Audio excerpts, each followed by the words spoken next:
80 शब्द प्रति minute. Start.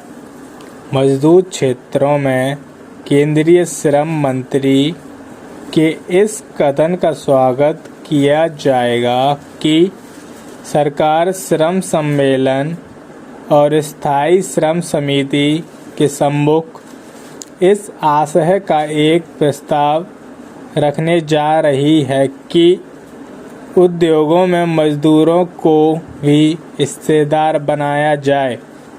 Bharat एक लोकतांत्रिक समाजवादी देश है।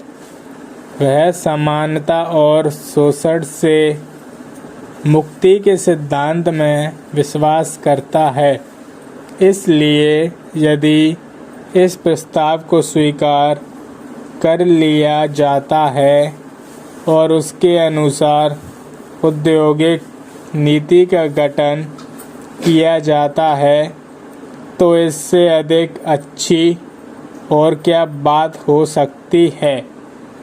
जहाँ तक औद्योगिक प्रबंध में मजदूरों के भाग की बात है, सन 1947 में सरकार ने यह कानून बनाया था कि जिन कारखानों में आवश्यक समझा जाए वहाँ श्रम समितियाँ बनाई जाएं। इसके पीछे उद्देश्य यह था कि ऐसे सुझाव दे सकें जिनसे मालिकों और मजदूरों में अधिकाधिक सहयोग हो सके। उनको कोई विशेष लाभ नहीं हुआ और यही कारण था कि उसके 10 साल बाद एक वार्ता एवं अध्ययन के बाद मालिक मजदूरों द्वारा संयुक्त प्रबंध समितियों के निर्माण का विचार रखा गया। राज्य और केंद्र की सरकार द्वारा इस विचार के प्रचार के बावजूद यह विचार जड़ नहीं पकड़ पाया। यद्यपि उनका कार्य क्षेत्र निर्धारित कर दिया गया था, किंतु राष्ट्रीय श्रम आयोग इस परिणाम पर पहुंचा कि जहां ये समितियां कायम की गईं, वहां उद्देश्य पूर्ति में कोई सफलता नहीं मिली। स्वयं श्रम मंत्री ने यह प्रकट किया कि केवल 35 सरकारी उद्योगों में इस प्रकार की संयुक्त प्रबंध समितियां कायम हो सकीं और उनका काम बहुत निराशाजनक रहा।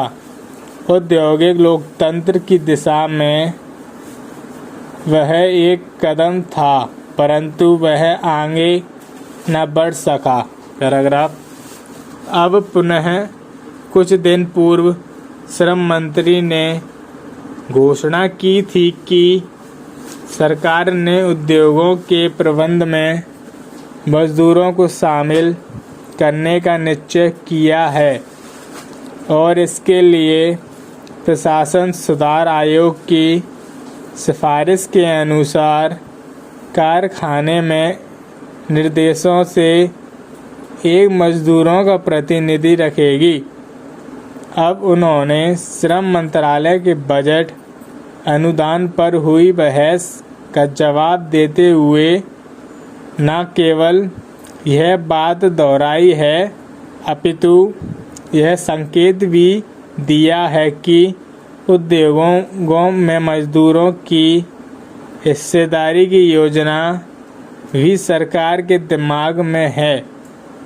कहना न होगा कि यदि यह योजना कार्यान्वित कर दी गई तो प्रबंध और मिल्कियत दोनों में मजदूरों की साझेदारी होने से औद्योगिक क्षेत्र में एक क्रांतिकारी युग का शोषण श्री गणेश हो जाएगा। पैराग्राफ। निजी क्षेत्र के उद्योग इस योजना का स्वागत नहीं कर सकते हैं क्योंकि इससे उनके मालिकों के लाभ को चोट पहुंच सकती है। स्टॉप।